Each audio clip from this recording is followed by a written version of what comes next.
Hello friends, welcome to defence matrix. तो कुछ ही दिनों पहले हमने तेरस मार्क 2 को डिस्कस किया था, जहां पर हमने इसके फ्लाइट एंड्योरेंस की बात करी थी और बताया था कि कैसे तेरस मार्क 1 पे ये एक बड़ा इम्प्रूवमेंट है।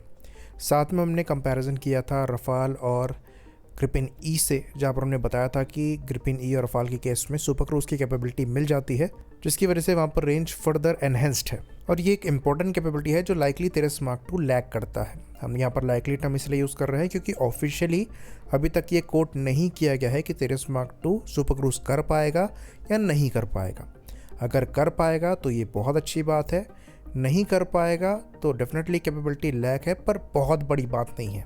तो हमारा ये स्टेटमेंट कि ग्रिपेन और रफाल सुपर क्रूज कर सकते हैं, इसको आउट ऑफ कॉन्टेक्स्ट उठाया गया और ट्विटर पर इसको लेकर डिस्कशन होने लगा, जहां पर ये कोट किया जाने लगा कि रफाल और ग्रिपेन सुपर क्रूज नहीं कर सकते, बाकी सुपर क्रूज इतना वैल्यूएबल नहीं है। कुछ लोग इसको एज अ मार्केटिंग गिमिक भी बता रहे थे। तो हमारी परेशानी यहाँ पर है कि आप अपने प्लेटफॉर्म को अच्छा बताना चाहते हैं, हमारा भी प्लेटफॉर्म है, हम भी वो करना चाहते हैं, लेकिन वो फैक्ट बेस्ड होना चाहिए। अपने प्लेटफॉर्म को बेहतर बताने के लिए आप सामने वाले की अचीवमेंट को ज़ीरो करेंगे, ये बिल्कुल भी सही नहीं है। तो पहला सवाल ये है कि क्या रफाल और ग्रिपेन सुपर क्रूज कर सकते हैं? तो इसका जवाब है हाँ। दोनों डसॉ एविएशन और साब द्वारा क्लेम किया जाता है कि उन्होंने टेस्ट किए हैं इन प्लेटफॉर्म्स को सुपर क्रूज कराकर। और फिर यहाँ आर्ग्यूमेंट आता है कि ये बस बेयरली सुपर क्रूज कर पाते हैं, कॉम्बैट लोड के साथ नहीं कर सकते। तो ये भी पूरी तरीके से गलत है। जो सुपर क्रूज कैपेबिलिटी टेस्ट करी गई है, ये एयर टू एयर लोड के साथ ही टेस्ट करी गई है। तो सुपर क्रूज का मतलब बेसिकली ये है कि बिना आफ्टर बर्नर यूज़ किए आप सुपरसोनिक स्पीड अचीव कर पाते हैं। तो एयरक्राफ्ट को काफ़ी ज़्यादा परेशानी होती है सबसोनिक से सुपरसोनिक ट्रांजिशन करने में। तो जो बीच में ट्रांससोनिक परफॉर्मेंस होती है, ये प्लेटफॉर्म की काफ़ी ज़्यादा अफेक्ट होती है और इसलिए यहाँ पर आफ्टर बर्नर लगता है।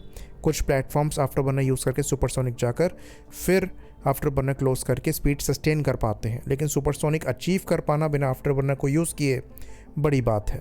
तो ये सुपर क्रूज कैपेबिलिटी होती है। ग्रिपेन के केस में आप कह सकते हैं कि ये बेयरली सुपर क्रूज कर पाता है कॉम्बैट लोड के साथ, जहां पर मैक 1.1 से मैक 1.25 की स्पीड अचीव होती है। पर रफाल प्रॉपरली सुपर क्रूज कर पाता है और मैक 1.4 को रीच कर सकता है, जिसमें वो 4 air to air missile carry कर सकता है और एक central line external fuel tank carry कर सकता है। और अगर आप 6 मिसाइल एक्सटर्नल कैरी करेंगे तो ये मैक 1.2 रीच कर पाएगा।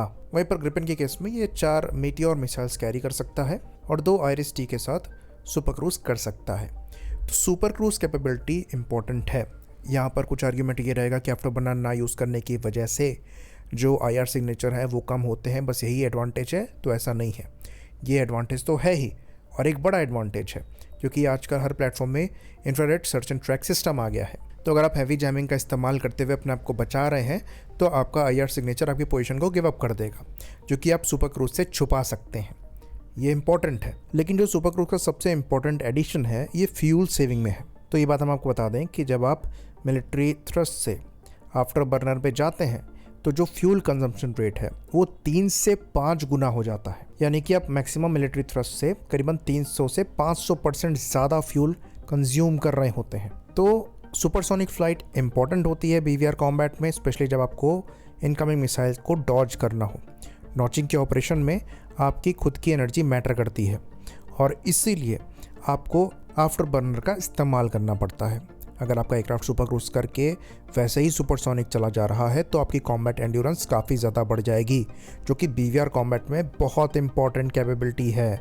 और इसलिए जितने भी मॉडर्न 4.5 या 5 जन प्लेटफॉर्म्स हैं, सब में सुपर क्रूज की कैपेबिलिटी दी जा रही है। तो ये कोई गिमिक नहीं है। आप इमेजिन करके देखिए कि अगर आप 2 से 3 मिनट के लिए भी आफ्टर बर्नर का इस्तेमाल कर रहे हैं तो आप नॉर्मल फ्यूल से करीबन 300 से 500% ज़्यादा फ्यूल कंज्यूम कर रहे हैं, जो कि कितनी बुरी तरीके से आपकी कॉम्बैट एंड्योरेंस को हिट करेगा। ये चीज़ आपका सुपर क्रूज कैपेबिलिटी सेव करती है। अब यहाँ पर एक और आर्ग्यूमेंट रहेगा कि सुपर क्रूज जो है ये हर एल्टीट्यूड पर अचीव नहीं किया जा सकता, जो कि फेयर पॉइंट है। तो यूजुअली सुपर क्रूज के लिए आपका एल्टीट्यूड काफ़ी हाई होना चाहिए, जो कि 30,000 से 40,000 फीट होता है। तो BVR कॉम्बैट में अगर आपको अपनी एयर टू एयर मिसाइल से मैक्स रेंज निकालनी है तो इसी एल्टीट्यूड से आप मिसाइल को लॉन्च करते हैं। और अगर एनिमी आपको फायर कर रहा है तो आप इसी एल्टीट्यूड से नॉचिंग पोजीशन में या फिर कोल्ड जाने की तैयारी करेंगे। तो अगर आप इस एल्टीट्यूड में पहले ही फ्लाई कर रहे हैं तो सुपर क्रूज आपके लिए यूज़फुल हो जाता है। तो अगर आप किसी भी पायलट से पूछेंगे तो वो डेफिनेटली सुपर क्रूज कैपेबिलिटी को बहुत ज़्यादा यूज़फुल बताएगा। तो क्या इसके बिना भी काम चल सकता है? तो बिल्कुल चल सकता है। ग्रिपेन की सुपर क्रूज कैपेबिलिटी जो है वो कोई बहुत बड़ा पुश उसे नहीं देती है। रफाल के केस में बड़ा एज आपको मिलता है। तो ग्रिपेन के लिए आप ये कह सकते हैं कि ये बेयरली सुपर क्रूज कर पाता है, जो कि इसे उस क्लब में डाल तो देगा, लेकिन अगर उसका पूरा एडवांटेज लेने की आप बात करेंगे तो ये रफाल और F-22 रैप्टर जैसे प्लेटफॉर्म के केस में आप उठा सकते हैं।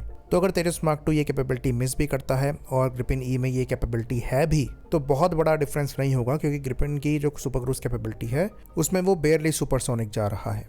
मे बी क्लीनर लोड के साथ तेजस मार्क 2 भी ये कर पाए, पर रफाल सिग्निफिकेंट कॉम्बैट लोड के साथ मैक 1.4 अचीव कर चुका है, जो कि इसके लिए एक बड़ा प्लस पॉइंट है। आई होप इन्फॉर्मेशन यहाँ पर क्लियर रही हो। इसी बात पर इस वीडियो को हम ख़त्म करेंगे। लाइक करिए, सब्सक्राइब करिए। जय हिंद।